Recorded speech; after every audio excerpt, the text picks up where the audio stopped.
Hey guys, so last time I showed you how the camera, which is right now over here, how it works when it's just connected to the main unit in the vehicle in Golf MK7. So we had it connected over there to the main unit in the glove box, and we watched the image on the infotainment display.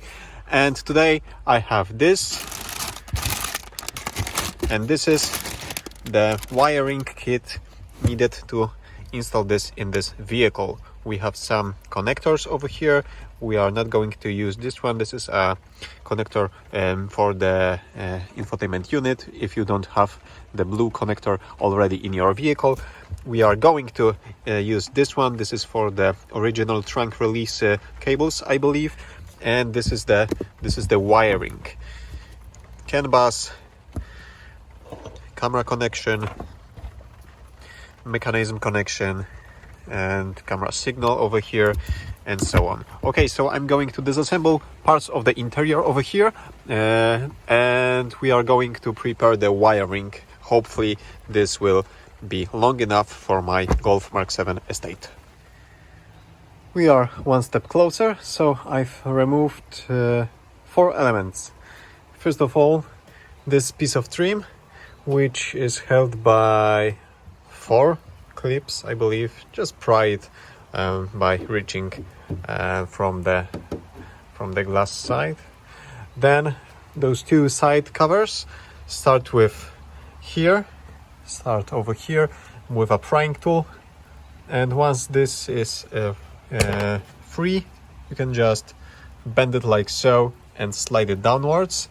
Same goes on the other side. And when it goes to the big piece over here, first you need to remove the warning triangle if you have one equipped. And there are 4 screws. 2 are hidden over here and 2 are over here. And once you have those removed, you can just grab it like so on this corner, for example, pull it downwards firmly, and it will pop out from the locks. And we have 1, 2, 3, 4, 5, 6, 7, 8, 9, and 10. And I believe here it is. I need to remove it, not to forget it. And in a minute, I will remove the standard badge and try to replace it with the camera one. Here you can see those 4 Torx screws. And I've used T20, I believe. T20 to remove them, and right now I need T25 to remove the badge. Here's a drain pipe which connects the original badge with the drain hole over here. There's a single connector for the release switch, trunk release switch, which you need to press over here to disconnect. And there's a single clip over here that holds this wiring in place, right over here. And right now, with those 3 screws removed, I will be able to rotate and lower the original badge, a little bit moist. And right now let's place the new one. Okay, so that was fairly easy. I've placed the camera, screwed those 3 in place, placed the drain pipe over here, and right now I believe we can go forward with the wiring. Maybe let's check the wiring, and then I will remove this piece of trim to access inside of the vehicle, and we will be able to decide which side to choose to wire to put the wires through, and we will be in the vehicle. Maybe I will be able to place the trunk trim back over here. I'm not sure if the weather will allow me to work today to finish this, so I have to work in phases to ditch the work at some point if necessary. I will go with the right side. You can see that I have those ends released, and I have access to the wiring on both sides. Over here I have a piece of old blue wire, which I'm going to guide through this first, and then I'm going to use this tape to tape the wiring to this old wire and just pull it through. Just to make sure that everything will go smooth, I've removed this connector from those two CAN bus cables, and I believe right now it will be easier. If I left this on the wiring, I believe I would have a really hard time pulling it through this rubber pipe. Okay, so that went smooth. I have a bunch of wires guided through, and I have this on the trunk side to connect to the camera and the wiring. Just one piece of information: do yourself a favor and guide this through this hole before guiding it through this harness, because if you do it like me, this first, then you will have to get a bunch of those up here, which is not that easy. It adds a couple minutes to the total job. But now I believe I can wire it to the vehicle. So we have the camera signal connector over here, we have the mechanism connector, we have the camera power and the CAN bus connector, and we have the trunk release connector. And you can see that there's no connector over here. We have naked terminals, and I believe this is because on your car's side this can be wired in one of the two ways. So the brown cable can be in pin 1 or pin 2 depending on your vehicle. Maybe you have Golf variant or Volkswagen Passat, so you need to check which wire goes where, and based on that you need to use this connector that came with the wiring and install the connection appropriately. And in my case, let's just position it over here. In my case, brown is pin 1. Pin 1. So I need to place the brown cable on pin 1. Another step closer. So I have this connector connected. This is the camera mechanism. I have the video image signal connected and camera, CAN bus and power connected. I have this trunk release switch connected, and the cable is guided through here, and right now it's just hanging, but I believe I will guide it through here with this wiring using this tape. And also I removed the original holder from this piece of wiring. Since this is right now hanging far away from the camera, I will have to reuse it and maybe use it somewhere over here. I'm not sure yet, but I will make sure that there's no rattle. Also, the video image cable was a little bit too long, so I had to create this loop. Hopefully this will not create some kind of interference in the image, but that will be checked at the end. And what's else right now? Right now I just need to guide this cable through here and put back the trunk trim in place. It's not the prettiest job, but I believe it will do. So over here I've used this clip. Over here I just taped to the original wiring. Same over here, same over here, and here I just use the tape to make sure that this will not rattle. Same over here. I'm making sure that those holes are accessible because I need to place the trim back again.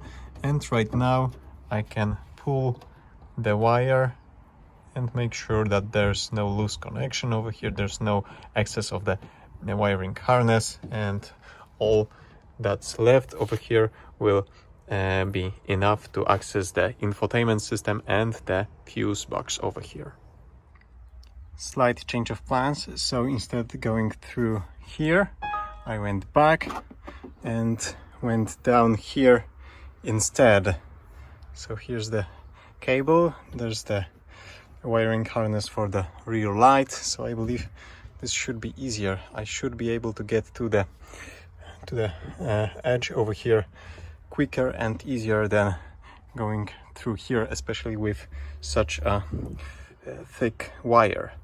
I originally decided to go here because when I was wiring my rear dash cam, I went exactly this way, but the wiring for this is much thinner and much easier to guide through those tight places.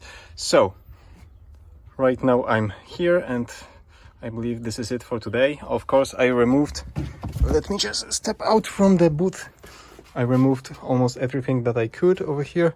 Still, I would like to remove this piece. Not sure yet how to do this, but this would be very helpful to have this piece out. Okay, this tutorial is full of mistakes because this is a trial and error process for me. I'm not using any tutorial to try to guide it, and right now let me show you where I'm at. So still the wiring is coming out from there, and over here I removed this piece. Here it is. Actually, this is how it looks. You need to remove this one first, starting from there. There's a bunch of clips. There's a bunch of clips over here as well. You need to bend it to release it from this B-pillar cover. And once this is out, there's a single plastic rivet over here, I believe, to release this element. Once this is out, you can remove this one. This one is held by clips, 1, 2, 3, I believe, and some plastic locks, and you need to push it in this direction to release it. 1, 2, 3, and it's out. Of course, best to fold the back seats to have a little bit more room. And right now you can see the original wiring and how it goes over here, and maybe even you can see the light at the end of the tunnel. This means that this wiring is the way to go. So right now I need a piece of stiff wire to go through and guide the cable through. And once this is done, I believe the hard part will be over. And here we are. And just so we are perfectly clear, I know it would be faster and easier to just remove this piece, but hey, welcome to my channel. Okay, so right now I hope this will be easy. Temperature today is killing me, but I'm one step closer once again. So where's the wiring? Here it is. I've taped it in a couple places, and right now I'm over here at the front. I removed a couple of elements. This one goes first. There are 3 clips that you need to pry, then this side cover, then this piece of plastic trim which you can just grab and pull out. And we are close to the mine unit.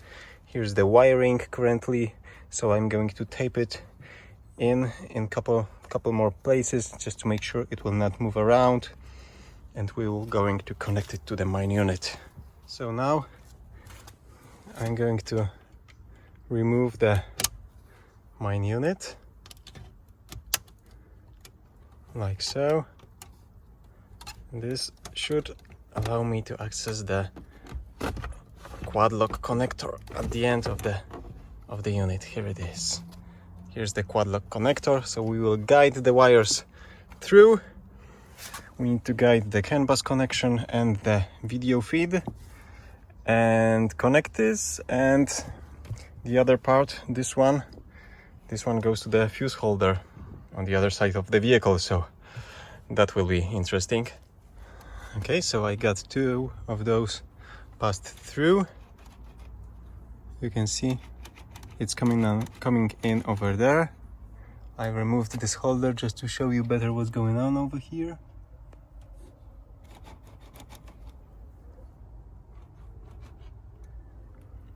So now maybe let's connect to the quad lock. This is the big connector over here on the left side, and I believe it's as easy to disconnect as this.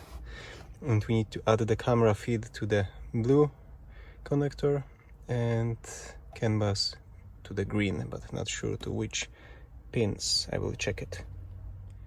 Okay, so I removed the blue connector from the quad lock.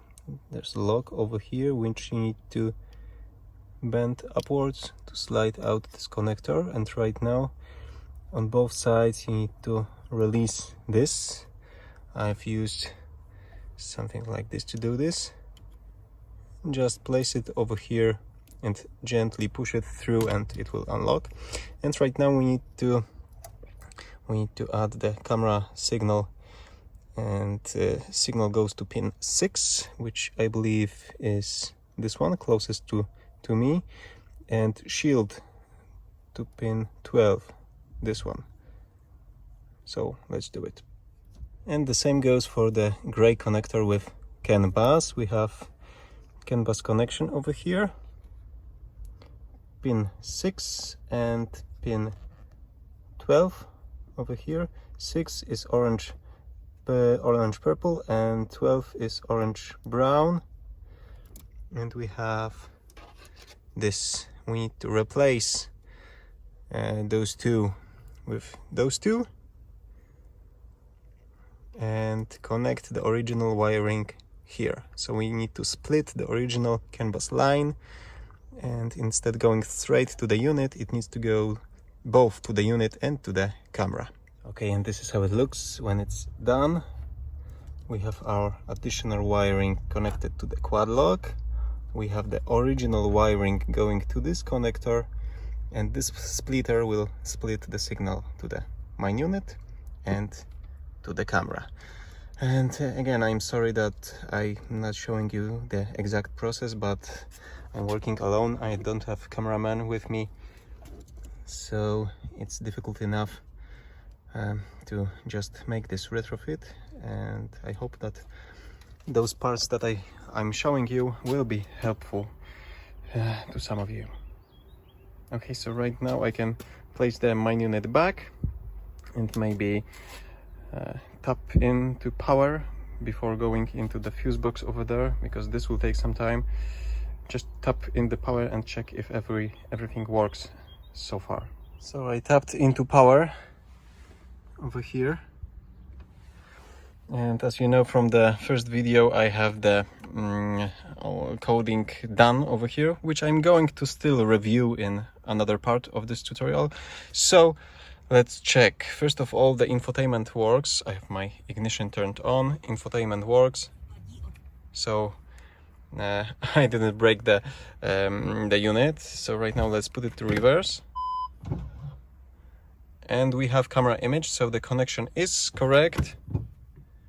It goes down. When I press parking sensors, I still get the camera image. And let's check how it looks over here. There's a 10 seconds delay before it hides the camera. And let's check if the trunk release works. It does. Okay. I removed this side trim. There's a single screw that you need to remove, and then you need to pull it down. There are two clips over here. It's fairly easy to remove. Also removed the foam cover over here just to have a better access. Same on the other side. I removed the side cover, and right now we can look through the center console, under the center console to the other side, so we have a pretty good access to place this wiring. I believe I'm going to even slightly bend the carpet over here, the floor mat, to guide it underneath, and I will not be forced to do it this way. Over here I can just lay it on the floor under the floor mat. So once I'm on the other side, I'm going to try to access the fuse box. Over here I removed this piece of trim clips. You need to just pull it from underneath. Once this is removed, you can remove the front cubby. Best to use a hook like this to hook into this piece of trim and pull it upwards. There are two clips over here, and once those clips are removed, you can just put your hand inside the cubby, slightly lift it up, and remove it. Let me show you where to put the hook. Over here in this gap. You can see that this element is slightly damaged right now over here, because I removed it a couple times right now, but still. With this removed, you can remove this single Torx screw, and with this removed, you can remove this side panel. This side panel needs to be removed because we need to remove this piece of trim. There are 4 screws, I believe, and a couple of clips, and there was one over here which you need to remove because it connects those 2 elements. I have it somewhere over here.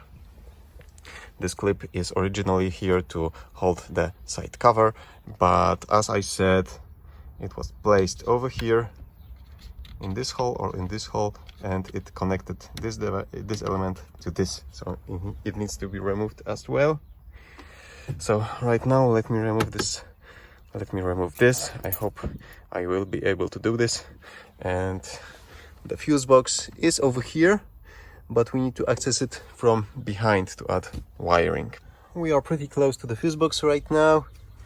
The access is maybe not perfect, but I believe we can manage. So let me show you what we are going to do. Over here I have a spare fuse box. You can see that it's roughly the same shape, but without all the fuses and relays. But it will be a good thing to practice on before doing this. So we have a bunch of holes over here, and we have this purple lock. Actually, there should be 2 locks, one on the upper row of fuses. So we are going to add new circuit to fuse number 18. I believe this is it, FN18. And over here we can see, let me just remove this fuse tab, 15, 16, 17, 18. 18 is free over here, so we are going to add this cable over here, and we need to do it from behind, from this side. And to do this, first you need to unlock this purple lock, which will be a little bit tricky. This is how it looks when it's unlocked. This groove needs to go behind this bump, and right now it's possible to add wiring. I'm showing you this row as an example, but of course we are going to do this over here with fuse 18, and we are going to use this piece of old zip tie. We will guide the zip tie through the desired hole, and we will connect the wiring like so. And right now I believe all we need to do is pull it through, and the zip tie will guide the wiring in place. So right now pull, and it's done. But once again, the complicated part is we cannot access those purple locks. But luckily the fuse box is just installed with a couple clips, 3 or 4, and if we release them, this whole assembly will move out slightly, but just enough to access this purple lock on this side. So this is how far we are right now. I've released the fuse box. I've used this prying tool to lock it in this position, and over here we have access to those 2 locks. The upper one is already broken, of course, but I've managed to slide it out. What I've done is use 2 of those, one to slightly bend it downwards, and the other one just to slide it out. And once it's out, it's about 3 or 5 millimeters. You will hear and feel the tension is gone. I've guided the piece of zip tie through the desired place, and right now I have this cable over here. I've guided it through the gap under the center console, and right now I'm going to connect this to the zip tie, which should be accessible somewhere over here. Again, it's not that easy. I will not be able to show you how I'm doing it, but once it's done, I will try to show you how I pull this zip tie to put it in position. Okay, here we are, and here we are. Where is it? And once I pull it, it should pop in place. Let me just release it. Do it slowly.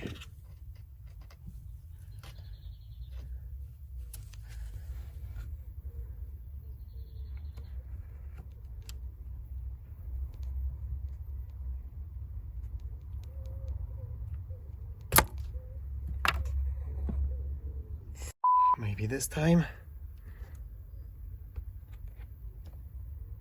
we can see it.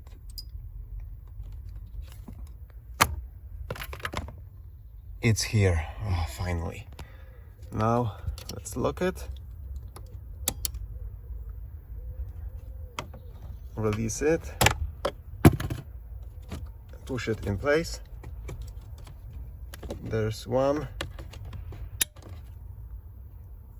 2, where is it? Here, 2, and where's the third clip? Over here.